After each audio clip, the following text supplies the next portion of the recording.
যেরকম পুলিশের বেতন দেয় সরকার, ইমাম সাহেবের বেতন দিবে সরকার, যেরকম সরকারি হাসপাতাল চালায় সরকার, এরকম মসজিদগুলা চালাইব সরকার। নির্বাচনের সময় 500 টাকার বিনিময়ে ইমানটা বেচ্চা বেঈমান রে ভোট দিয়া দিব।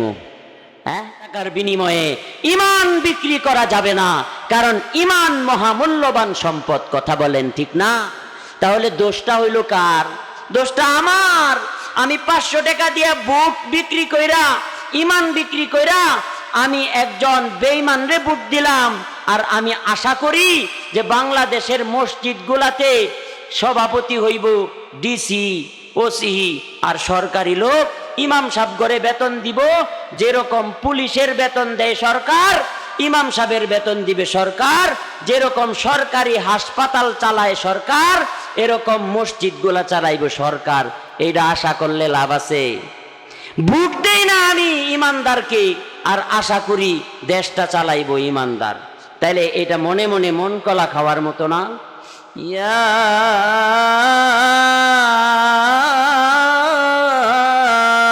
আইয়ুহাল মুদ্দাসসির কুম ফাআনযির ওয়া রাব্বাকা ফাকাব্বির ওয়া সিয়াবাকা ফাতাহহির والرجز فاهجر ولا تمنن تستكثر ولربك فاصبر فإذا نقر في الناقور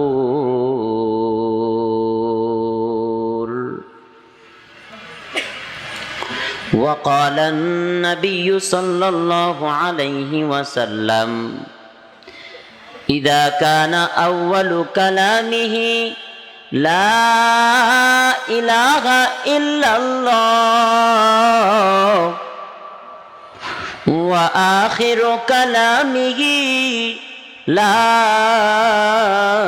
إله إلا الله دخل الجنة أو كما قال النبي عليه الصلاة والسلام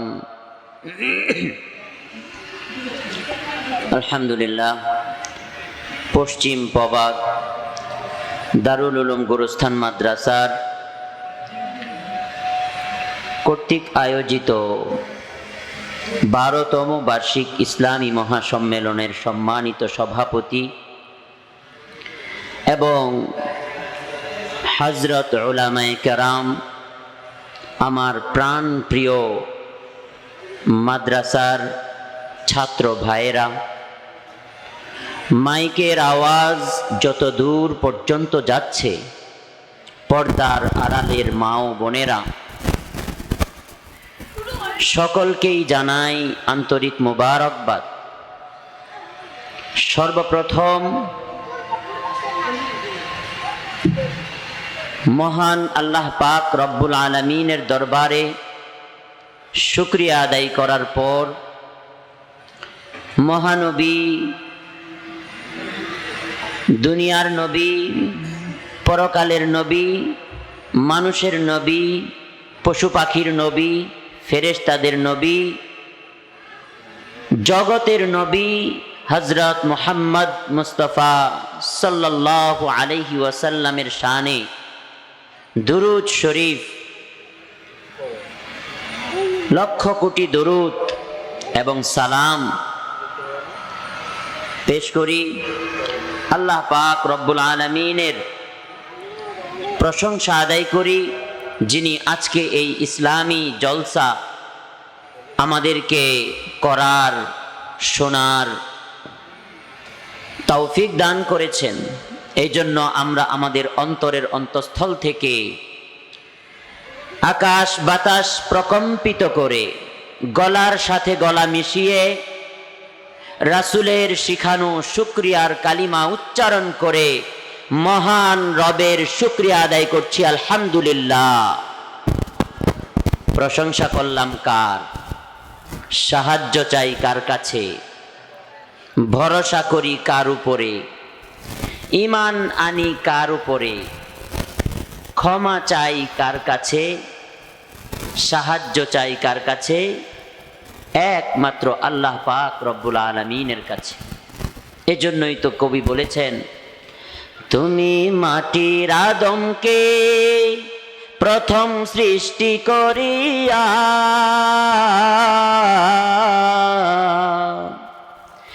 ঘোষণা করিয়া দিলে শ্রেষ্ঠ বলিয়া, তাই তো নূরের ফেরেশতা করে আদমকে সেজদা, তাই নূরের ফেরেশতা করে আদমকে সেজদা, সবার চেয়ে দিলে মাটির মানুষকে সম্মান। ঠিক না? ফেরেশতারা সব সময় আল্লাহর ইবাদত করে, তবুও এই যে মানুষগুলো পাপ করে, গুনাহ করে, তবুও আল্লাহ বলতেছেন ওই ফেরেশতাদের চাইতেও সর্বশ্রেষ্ঠ বানিয়েছি আমি এই মানুষকে। সুবহানাল্লাহ বলবেন না? এই জন্য আমরা সেই আল্লাহর কালিমার জিকির করতে করতে আমরা শীতের মধ্যে একটু চেপে চেপে বসলে আমাদের গায়ের মধ্যে একটু গরম লাগবে, আমরা একটু জিকির করি, লা ইলাহা ইল্লাল্লাহ, লা ইলাহা। একটু আগায় আগায় বসি, আমরা একটু আগায় আগায় বসি, আমরা একটু চেপে চেপে বসি। বাহিরে অনেকে দাঁড়িয়ে আছেন, আমরা মেহেরবানি করে একটু চেপে চেপে বসি। এই কোরআনের আওয়াজ শুনলে, কোরআনের তেলাওয়াত শুনলে, কোরআনের তাফসির শুনলে আমাদের শরীরটা গরম হয়ে যাবে ইনশাআল্লাহ। আমাদের অন্তরে কোরআনের ঢেউ খেলবে, আমরা পড়ি ইনশাআল্লাহ। সম্মানিত হাজিরিন, আমি কোরআনে কারীম থেকে একটি সূরা তেলাওয়াত করেছি। আল্লাহ পাক রব্বুল আলামিন বলেন, ইয়া আইয়ুহাল মুদ্দাসসির, হে নবী, হে চাদর আবৃত নবী, আপনি উঠুন। কুম ফাআনজির, আপনি উঠুন এবং মানুষকে সতর্ক করুন। মানুষকে এমন সতর্ক করুন, খালি ভয় দেখান, জাহান্নামের ভয় দেখান, এমন ভয় দেখান যাতে করে মানুষ জাহান্নামকে ভয় করে তারা দুনিয়ার মধ্যে থাকতেই জান্নাতের জন্য কিছু কামাই রোজগার করে। ফাআনজির শব্দের অর্থ হলো খালি ভয় দেখানো, শুধুমাত্র ভয় দেখানোই। নাজির শব্দের অর্থ নয়, নাজির শব্দের অর্থ হলো মায়া মোহাব্বতের সাথে ভয় দেখানো, মায়া কইরা ভয় দেখানো। যেমন যেমন বাবা মা সন্তানকে ভয় দেখায় যে বাবা ওই যে ওখানে আগুন আছে, যাইস না, পুইরা যাবি, ওখানে পানি আছে, যাইস না, ডুবে যাবি। এরকম আমাদের দয়ার নবী, মায়ার নবী আমাদেরকে জাহান্নামের ভয় দেখায় মায়া কইরা, যে ও আমার উম্মতেরা ওই কাজে যায় না, তাহলে জাহান্নামী হয়ে যাইবা, এই কাজ করো তাহলে জান্নাতে যাইবা। জোরে জোরে বলি সুবহানাল্লাহ। আল্লাহ পাক রব্বুল আলামিন বলেন, ওয়া রাব্বাকা ফাকাব্বির, এবং ও আমার ইমানদার উম্মতেরা, তোমরা তোমার রবের তাকবীর বর্ণনা করো, বরত্ব বর্ণনা করো।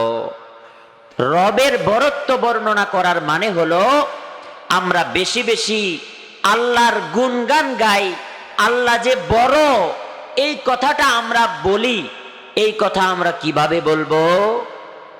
এই কথা আমরা আজানের মধ্যে বলি, আল্লাহু আকবার, আল্লাহু আকবার, অর্থাৎ আল্লাহই সবচাইতে বড়, আল্লাহই সবচাইতে বড়।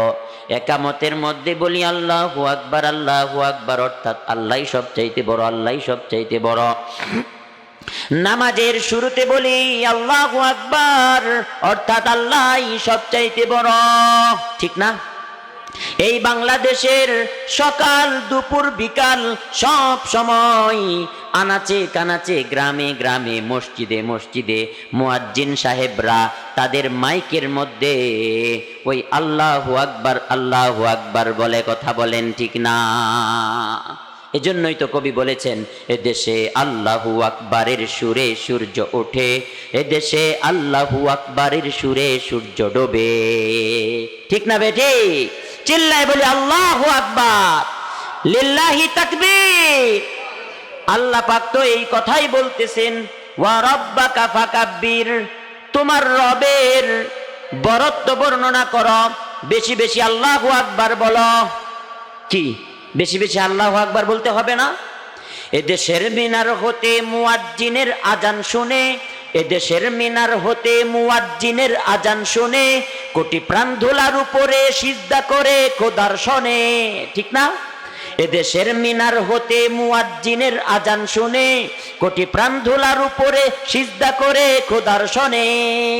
আপনারা আজান শুনলেই আপনারা সিজদার জন্য চলে যান, ঠিক না বেঠিক?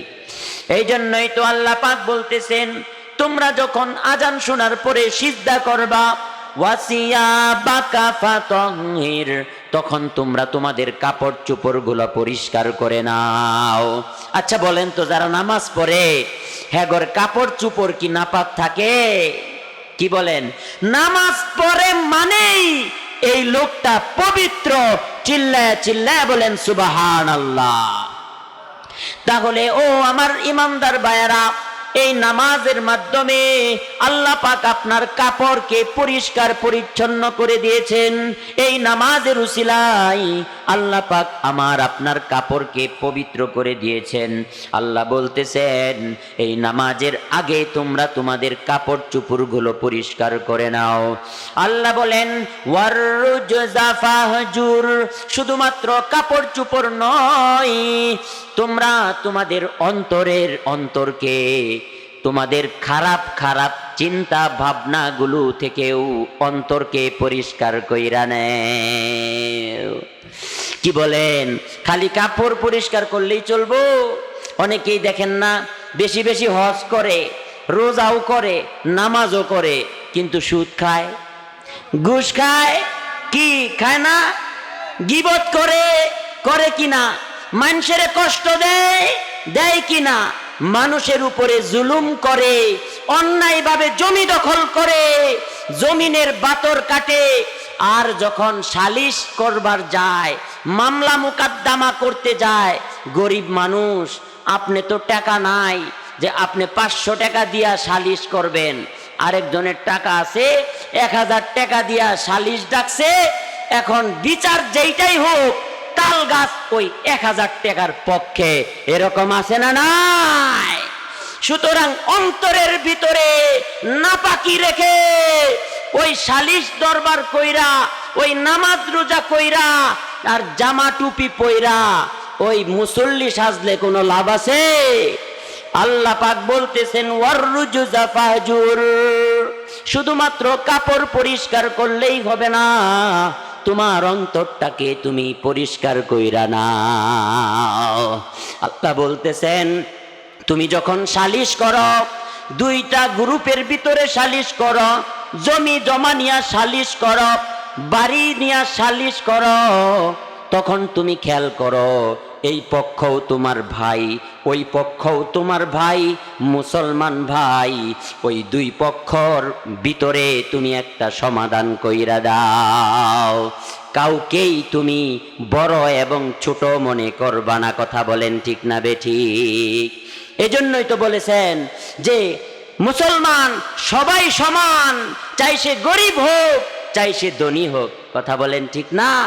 এজন্যই তো কবি বলেছেন, হে যুবক তুমি বাঙালি হও কিংবা ইন্ডিয়ান, কিংবা জার্মানি জাপানি কিংবা চাইনিজ রাশিয়ান, স্প্যানিশ ড্যানিশ ফরাসি কিংবা ব্রিটিশ আমেরিকান, আরবি আজমি ইরানি তুরানি তুর্কি বা আফগান, মুসলমান মুসলমান তুমি তো মুসলমান, ঠিক না? মুসলমান সে যেই জায়গার মুসলমানই হোক না কেন, সে আমার মুসলমান ভাই। সুতরাং মুসলমান ভাইয়ের মধ্যে কোনো পার্থক্য করা যাবে না। আল্লাহ পাক রব্বুল আলামিন বলেন, ওয়ালা তামনুন তাস্তাকসির ওয়ালি রাব্বিকা ফাসবির, বেশি পাওয়ার আশায় কাউকে দান কইরো না। অর্থাৎ আজকে যদি মাছের তরকারি দান করি, পাশের বাড়িতে মাছের তরকারি দিলে আমারে কালকে গোস্তর তরকারি দিব, এই আশায় খালি এই বাড়িতেই মাছের তরকারি দেই, অথচ 2 বাড়ি পরে মিসকিন গরিব কত অসহায় ঠিক মতো তরকারি রাঁধতে পারে না, মাছের তরকারি খাইতে পারে না, আমি তারে দেই না। কেন দেই না? কারণ তারে দিলে তো সে আরেকদিন আমারে গোস্তের তরকারি তো দূরের কথা, আরেকদিন মাছের তরকারিও আমারে দিতে পারবো না, হেরে দিয়া লাভ নাই। এই জন্য আমি কি করি না, তারে দেই না। আল্লাহ কি বলতেছেন শুনবেন, শুনবেন। আল্লাহ বলতেছেন ওয়ালা তামনুন তাস্তাকসির, কারো কাছ থেকে বেশি পাওয়ার আশায় লোভে তারে দান কইরো না। চিন্তা করতে পারছেন কথাটা কেমন? অর্থাৎ আপনি কাউকে মাছের তরকারি দান করবেন, এটা পাওয়ার আশায় দান করবেন না, কেবল আল্লাহকে খুশি করার জন্য ফি সাবিলিল্লাহ তারে দিয়া দিতে হইব। এখন বলেন আমরা কি এরকম করি? আমরা এরকম দান করি? আমরা খালি দান করি কি ওই যে মাতবর রে দিলে কি হইব? সালিশের সময় আমার পক্ষে যাইব। কথা বলেন ঠিক না বেটি? তাহলে এই দান করলে লাভ আছে? অন্তরটাকে পরিষ্কার কইরা অসহায় গরিবকে দান করতে হবে। চিল্লায়া বলেন ঠিক না বেটি? আল্লাহ পাক রব্বুল আলামিন বলেন ওয়ালা তামনুন তাস্তাকসির ওয়ালি রাব্বিকা ফাসবির, আর তুমি কোনো বেশি পাওয়ার আশায় দান করবে না, এবং তুমি তোমার রবের জন্যই ধৈর্য ধারণ করো। বিভিন্ন পাপ কাজের ক্ষেত্রে ধৈর্য ধারণ করো, এবং তোমার সমাজের মধ্যে দেখবা যে তোমার চাইতেও খারাপ লোকেরা মাতবরি করে, তুমি ধৈর্য ধারণ করো। তুমি দেখবা খারাপ লোকেরা সালিশ দরবার করে, তুমি ধৈর্য ধারণ করো। তুমি দেখবা তোমার সামনে খারাপ খারাপ কাজ হইতেছে, তুমি তোমার রবের জন্য ধৈর্য ধারণ করো। ফাইদা নুকিরা ফিন্নাকুর,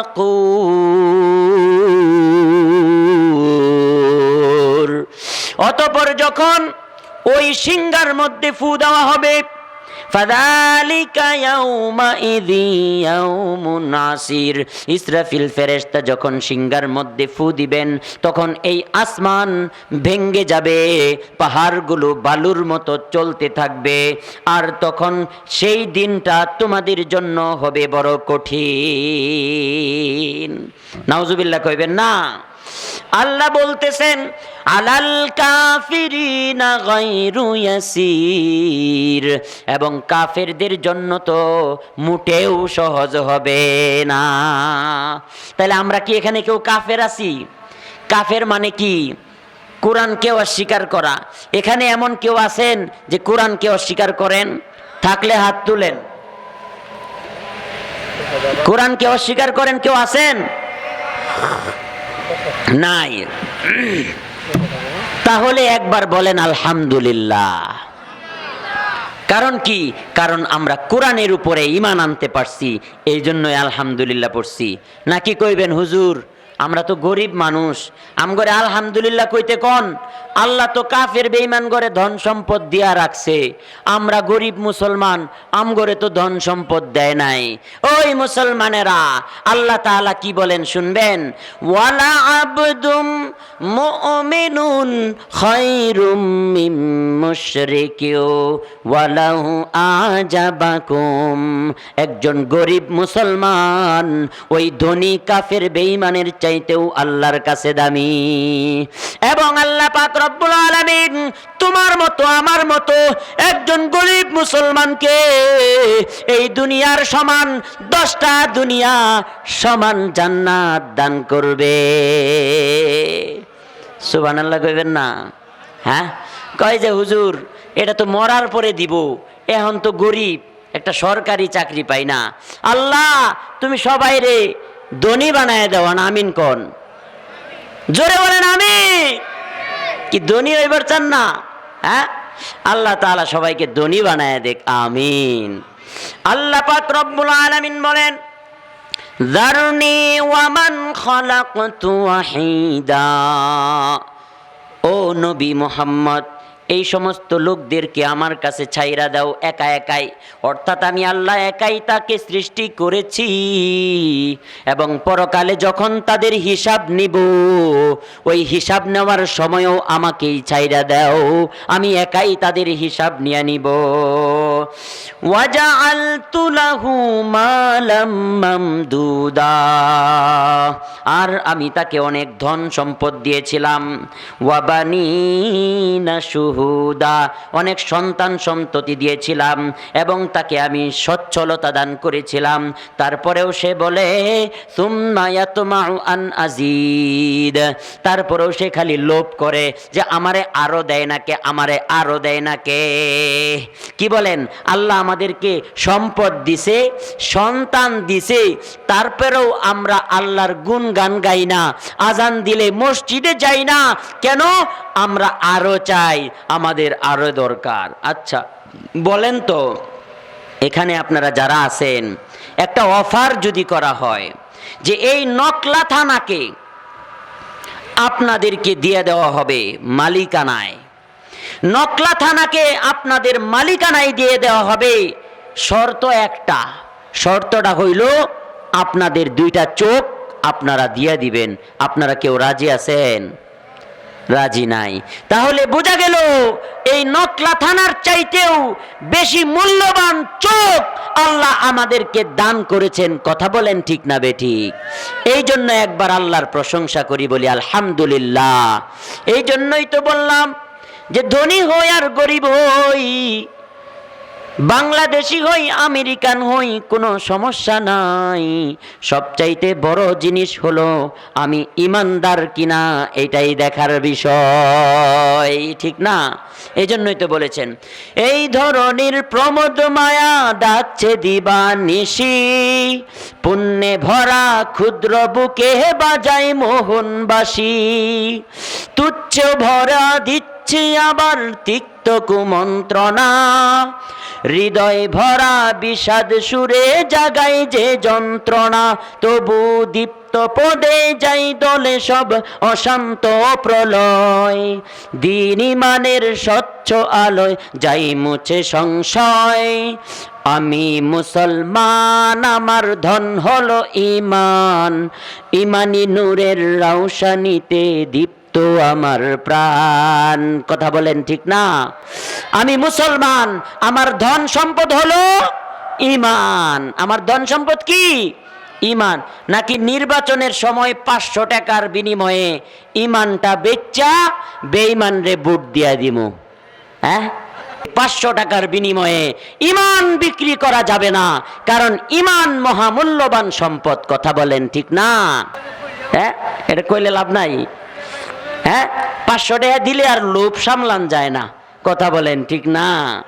কিন্তু আসলে ওই দোষটা হইল কার? দোষটা আমার। আমি 500 টাকা দিয়া বুট বিক্রি কইরা, ইমান বিক্রি কইরা আমি একজন বেঈমান রে বুট দিলাম, আর আমি আশা করি যে বাংলাদেশের মসজিদগুলাতে সভাপতি হইব ডিসি, ওসি আর সরকারি লোক, ইমাম সাহেব করে বেতন দিব, যেরকম পুলিশের বেতন দেয় সরকার, ইমাম সাহেবের বেতন দিবে সরকার, যেরকম সরকারি হাসপাতাল চালায় সরকার, এরকম মসজিদগুলা চালাইব সরকার। এইটা আশা করলে লাভ আছে? ভোট দেই না আমি ইমানদারকে, আর আশার জন্যই আল্লাহ পাক বলতেছেন সাউরহিকুহু সাউদা, 500 টাকার বিনিময়ে যদি ইমান বিক্রি করে দাও তাহলে আমি তোমাকে ওই জাহান্নামের পাহাড়ের মধ্যে উঠাবো, ওই জাহান্নামের পাহাড়ের মধ্যে উঠায়া শাস্তি দিব, আবার পাহাড় থেকে নামাবো, আবার শাস্তি দিব।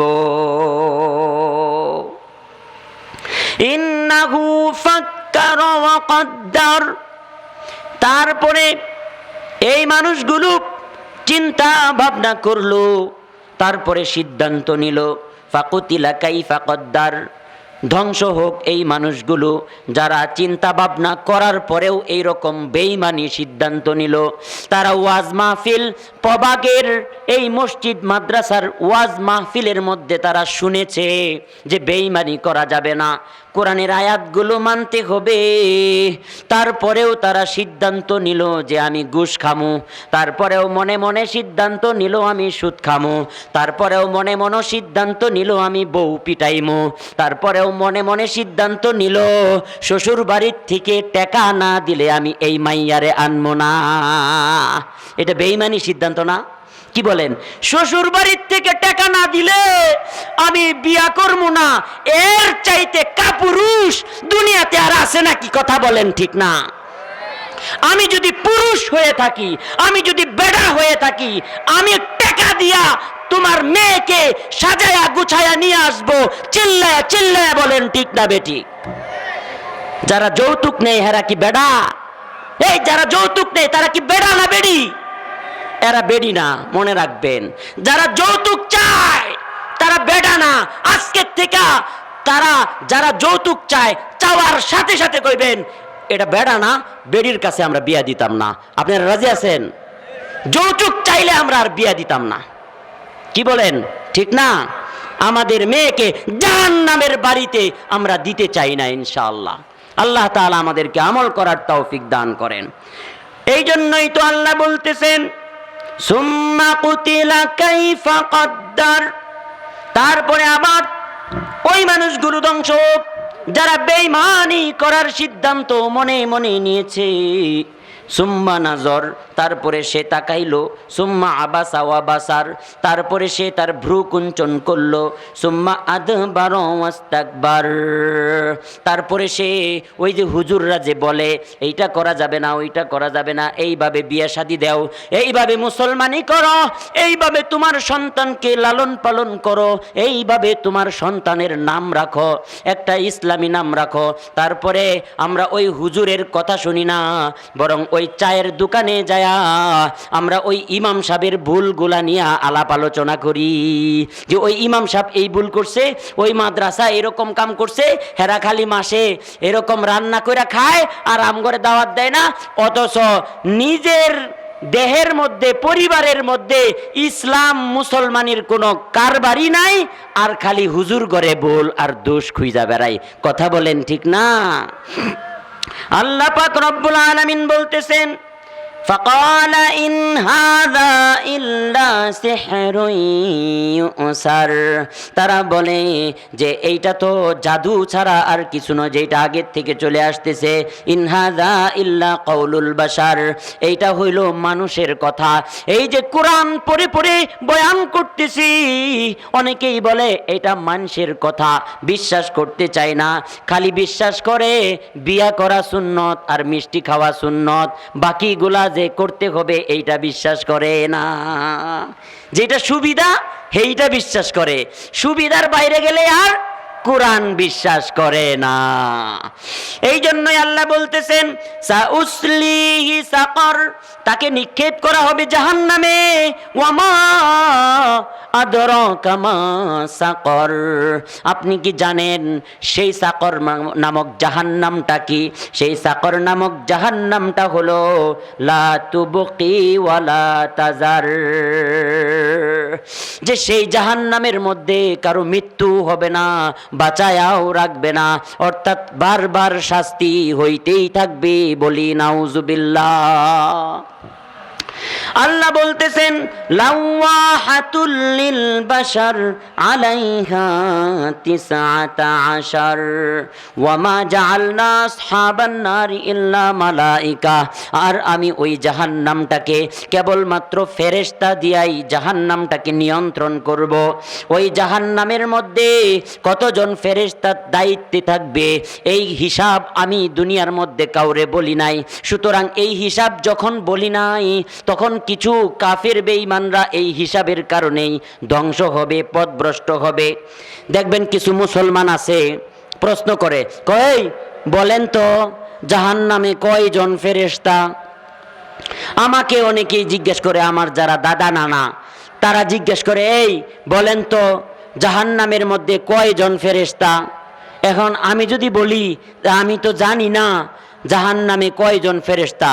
তাহলে বলে কি যে এই তাহলে আপনি কিসের মুফতি সাহেব হইছেন, আপনি তো এইটাই জানেন না যে জাহান্নামে কয়জন ফেরেশতা।